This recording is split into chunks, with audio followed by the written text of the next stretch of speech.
Good day to you all. How are you today? I hope you are all doing well. Let's thank God for this fantastic day. மரத்தடி நிழலில் ஆங்கில இலக்கண குறிப்புகள், grammar tips and the shade of the tree. 50 days. ஏன் மரத்தடி நிழலில் என்று யோசிக்கிறீங்களா? Yes, chill என்று நடைமுறை வாழ்வில் இலக்கணத்தை சுமையாக கருதாமல் சுலபமாக பிழையின்றி சரளமாக சட்டென எப்படி பயன்படுத்திடலாம் என்று பார்க்கலாம். உதாரண வாக்கியங்களூடாக ஆங்கில இலக்கண குறிப்புகளை இலகுவில் பயன்படலாம். நாம அனைவரும் 50 நாட்கள் தொடர்ச்சியாக பயிற்சி எடுக்க போகின்றோம். வீடியோ பார்வையிடும் அனைவரும் வாய் விட்டு சொல்லி பயிற்சி எடுத்துக் கொள்ளுங்கள். வீடியோவை ஸ்கிப் பண்ணாம பார்வையிடுங்கள். இதேபோல் பயனுள்ள வீடியோக்களை பார்வையிட இன்னும் சேனலை சப்ஸ்கிரைப் பண்ணாமல் பார்வையிடுகிறீர்களாயின் இப்பவே சப்ஸ்கிரைப் பண்ணிக்கொள்ளுங்கள். அருகே உள்ள பெல் ஐக்கனையும் கிளிக் பண்ணிக்கொள்ளுங்கள். அப்போதான் உடனுக்குடன் நோட்டிபிகேஷன்ஸ் பெற்றுக்கொள்ள முடியும். மற்றவர்களும் பயனடைய லைக் பண்ணிட்டு ஷேர் பண்ணிக்கொள்ளுங்க. Let's start the practice. Day 19. Unfinished past duration of activity use. Present perfect continuous tense. ஒரு முற்றுப்பெறாத கடந்த கால செயற்பாட்டின் கால அளவு பற்றி தெரிவிக்க விரும்புகையில் ஆங்கிலத்தில் நாம் present perfect continuous tense பயன்படுத்துவோம். The present perfect tense is used to talk about the duration of an activity that started in the past and continues up to and includes the present. It is often used with for and since. To ask questions, we use how long have you been? அதாவது இந்த present perfect continuous tense-இல் முற்றுப்பெறாத கடந்த கால செயற்பாட்டின் கால அளவை தெரிவிக்க விரும்பும் போது for, since எனும் prepositions பயன்படுத்துவோம். அதே போல வினாவாக கேட்கும் போது எவ்வளவு காலமாக, எவ்வளவு நேரமாக என்பதை வெளிப்படுத்த how long என்பதை பயன்படுத்துவோம். அவன் 8 மணியிலிருந்து விளையாடிட்டே இருக்கிறான்.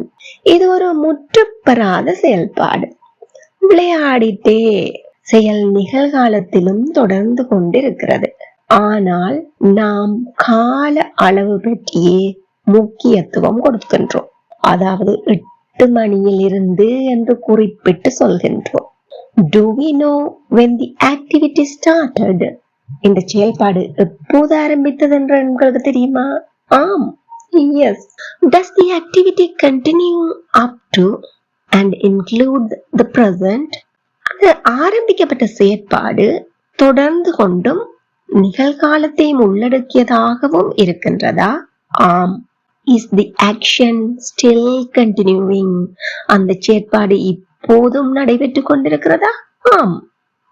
முற்றுப்பெறாத செயல்பாடு. What are we interested in? இங்கு நாம் எதில் ஆர்வமாக இருக்கின்றோம்? கால அளவை தெரிவிப்பதற்கு. The duration of the activity. Unfinished past. உங்க எல்லாருக்குமே தெரியும், ஒரு முற்றுப்பெறாத கடந்த காலத்தை நாம் தெரிவிக்கும் போது உதவி வினை சொற்களாக has அல்லது have பயன்படுத்துவோம். has என்பது third person singular, அதாவது படர்க்கை ஒருமை எழுவாய்க்கும் மிகுதி அனைத்து எழுவாய்களுக்கும் have என்கின்ற உதவி வினை சொல்லும் பயன்படுத்துவோம். ஏற்கனவே பார்த்திருக்கின்றோம். விளையாடிட்டே, அதாவது செயலின் தொடர்ச்சியை குறிக்கும் முகமாக playing என்கின்ற present participle, அதாவது ing form பயன்படுத்துவோம். அப்போ உதவி வினைச்சொல் has have, பிரதான வினைச்சொல் playing ing ஃபார்ம்ல இருக்கு. இது இரண்டையும் ஒன்றாக நம்மால் தெரிவிக்க முடியுமா? முடியாது. ஏன்? has, have உதவி வினை சொல்லாக வரும்போது அதன் பின்னே தொடர்கின்ற வினை நிச்சயமாக past participle ஆகத்தான் இருக்க முடியும். அதே போல இந்த ing form, அதாவது present participle-க்கு முன்னால் வருகின்ற வினைச்சொல், உதவி வினைச்சொல் நிச்சயமாக be family-யை சார்ந்ததாக இருக்க வேண்டும். அப்போ past participle வடிவமாகவும் be family-யை சேர்ந்ததாகவும் இருக்கக்கூடிய உதவி வினைச்சொல் என்ன? very good. been, bwn, been. ஆகவே இங்கு நாம் பயன்படுத்துகின்ற வினைச்சொற்களவை உதவி வினைச்சொற்களாக has been அல்லது have been என்பவற்றுடன் பிரதான வினைச்சொல்லாக அந்த செயல்பாடு நிகழ்காலத்திலும் தொடர்ந்துட்டே இருக்கின்றது என்பதை காட்டும் முகமாக காலத்தை காட்டாத present participle வடிவமான ing form வினைச்சொற்கள் பிரதான வினைகளாக பயன்படும். இப்போ இந்த வாக்கியத்தை ஆங்கிலத்தில் சொல்லி பார்ப்போம். அவன் 8 மணியிலிருந்து விளையாடிட்டே இருக்கிறான். அவன் என்பது third person singular, படர்க்கை ஒருமை. ஆதலால் very good has been விளையாடிட்டே playing. எப்போதிலிருந்து? 8 மணியில் இருந்து. குறிப்பிட்ட நேரத்தை சொல்லுகின்றோம். ஆதலால் for என்பது பயன்படுத்த முடியாது. very good since. கால அளவை குறிக்கும் போது for பயன்படுத்துவோம். குறிப்பிட்ட நேரத்தை குறிப்பிடும் போது specific time, a point in time அப்படின்னு சொன்னா since. He has been playing since 8 o'clock. He has been playing since 8 o'clock. Again, he has been playing since 8 o'clock. மற்றொரு உதாரணம் பார்ப்போம். அவள் அந்த கம்பெனியில் 3 வருடங்களாக பணியாற்றிட்டே இருக்கிறாள். அவ 3 வருடங்களாக என்றால் 3 வருடத்திற்கு முன்னாலேயே அதை ஆரம்பித்து விட்டார். அதே நேரம் இந்த செயல் இன்னும் முற்றுப்பெறவில்லை, நிகழ்காலத்திலும் நிகழ்ந்து கொண்டே இருக்கிறது. அவள் என்பது very good third person singular, பேசப்படுகின்ற ஒருமை எழுவாய். she அதெல்லாம் has been, she has been பணியாற்றுதல், வேலை செய்தல், working, கம்பெனியில் at the company 3 வருடங்கள் ஆக கால அளவை குறிப்பிடுவதால் very good for. for she has been working at the company for 3 years.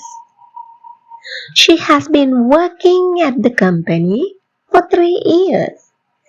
எல்லாருமே கூட சேர்ந்து சத்தமா வாய் விட்டு சொல்லி பாருங்க. ஏன்? நாங்கள் எவ்வளவுக்கு எவ்வளவு வாய் விட்டு சொல்கின்றோமோ அந்த அளவு ஸ்பீக்கிங் அபிலிட்டியை பெற்றுக்கொள்வோம். She has been working at the company for 3 years. Again, she has been working at the company for 3 years. மற்றொரு உதாரணம் பார்க்கலாம். கடந்த 30 நிமிடங்களாக, மறுபடியும் ஒரு கால அளவை தான் குறிப்பிடுகின்றோம். கடந்த 30 நிமிடங்களாக நீ எதை செய்துட்டே இருக்கிறாய். அப்போ 30 நிமிடத்துக்கு முதல்ல ஒரு வேலையை செய்ய ஆரம்பித்திருக்கிறாய், இப்போதும் செய்துட்டே இருக்கிறாய். அது என்ன, எந்த வேலை, எதை செய்துட்டு இருக்கிறாய் அப்படின்னு அறிய விரும்புகின்றோம். என்ன, எதை, இப்படி எல்லாம் கேட்பதற்கு பயன்படுத்துகின்ற WH question word தான் very good what. அப்போ இங்க உதவி வினை சொல்லுங்க எல்லாருக்குமே தெரியும். நீ என்று நமக்கு முன்னிலையில் உள்ளவரை கேட்கின்றோம். அது ஒரு படர்க்கை எழுவாய் அல்ல, அதனால் ஒருமை பெண்மை பற்றிய கவலையும் இல்லை. What have you been? What have you been செய்துட்டே doing for the last 30 minutes? What have you been doing for the last 30 minutes? எங்கூட சேர்ந்து சத்தமா வாய் விட்டு சொல்லி பார்க்கணும். எல்லாரும் சொல்லுங்க. What have you been doing for the last 30 minutes? Again, What have you been doing for the last 30 minutes? Geetha ஏன் கடந்த 5 நாட்களாக தனது மருந்துகளை எடுத்துட்டு இருக்கல? நீங்க பாக்குறீங்க 5 நாளுக்கு முன்னில இருந்து, அதாவது 5 நாட்கள் முன்னுக்கு இருந்து அவ உட்கொள்ள வேண்டிய மருந்து மாத்திரைகளை எடுத்துக்கொள்ளாம இருக்கிறார். அப்ப இதுக்கான காரணம் உங்களுக்கு தெரிய வேண்டும். ஏன் இவ 5 நாளா எடுக்காம இருக்கிறான்றது. அப்போ இங்க நாம காலத்துலதான் கூட கருத்தை செலுத்திக் கொள்கின்றோம். ஏன்? why? கீதா என்பது பேசப்படுகின்ற நபர், third person singular, அதெல்லாம் has. why has கீதா எதிர்மறை, அதனால் not been taking her medicine for the last 5 days? Why has Geeta not been taking her medicine for the last 5 days? Again, why has Geeta not been taking her medicine for the last 5 days? எல்லாருமே கூட சேர்ந்து திருப்பி சொல்லி பாருங்க. Why has Geeta not been taking her medicine for the last 5 days? நீ இந்த பையை தான் 6 மணியிலிருந்து தேடிட்டே இருக்கிறியா? ஒரு ஆள் என்ன, எங்களுக்கு நமக்கு முன்னில இருக்கிறவர் 6 மணியிலிருந்து ஒரு பைய தேடிட்டு இருக்கிற. இப்ப நீங்க அதை கண்டுட்டீங்க, ஒரு பையொன்னு கண்டோன்னு நீங்க அவர்கிட்ட கேட்கின்ற வேணா. இப்ப இங்க குறிப்பிட்டு நீங்க கூற வேண்டியது என்ன? காலத்தை தான் குறிப்பிட்டு கூற போறீங்க. 6 மணில இருந்து இதைத்தான் தேடிட்டு இருக்கிறியா? ஏன்னா அவர் தேடுறவருக்கு கிட்டவே தான் கண்டுபிடிக்கிறீங்க நீங்க. அப்போ இதுவும் பேசப்படுகின்ற ஒருமை இல்ல, நமக்கு முன்னால் இருப்பவர். ஆகவே எந்த கவலையும் இன்றி have தான் பயன்படுத்துவோம் உதவி வினை சொல்லாக. அப்போ இது ஒரு just no question, ஆதலால் உதவி வினை சொல்லி முதலாவதாக போட வேண்டும். ஆகவே have you been looking for this bag since 6 o'clock? Have you been looking for this bag since 6 o'clock? ஒரு முறை எங்கூட சேர்ந்து சத்தமா சொல்லி பாருங்க. Have you been looking for this bag since 6 o'clock? Again, have you been looking for this bag since 6 o'clock? Have you been looking for this bag since 6 o'clock? Now, this is the time for you to check your understanding. அவர்கள் பிரிவு உபசார நிகழ்ச்சிக்கு 2 மணித்தியாலங்களாக பயிற்சி எடுத்துட்டே இருக்கிறார்கள். பிரிவு உபசார நிகழ்ச்சி, farewell program of Sheila அவனிடம் பல வினாக்களை 30 நிமிடங்களாக கேட்டுட்டே இருக்கிறாளா? வினா, எவ்வளவு நேரமாக நீங்க நடனம் ஆடிட்டே இருக்கிறீங்க? Now, this is the time for you to comment your answers. Don't worry about the mistakes. தப்பு பண்ணிடுவோமோ பிழை வருமோ அப்படின்னு எல்லாம் யோசிக்காதீங்க. உங்களுக்கு தெரிஞ்சது தானே அலட்சியமும் பண்ணிக்கொள்ளாதீங்க. Opportunity is the best platform to showcase your abilities. இந்த வீடியோ உங்களுக்கு பயனுள்ளதாக இருந்திருப்பேன். இப்பவே ஒரு லைக் பண்ணிட்டு மற்றவர்களும் பயனடைய ஷேர் பண்ணிக்கொள்ளுங்க. இதே போல் மேலும் பயனுள்ள வீடியோக்களை பார்வையிட இந்த சேனலை ஏற்கனவே சப்ஸ்கிரைப் பண்ணி இருக்காவிட இப்பவே subscribe பண்ணிக்கொள்ளுங்கள். Thank you for watching.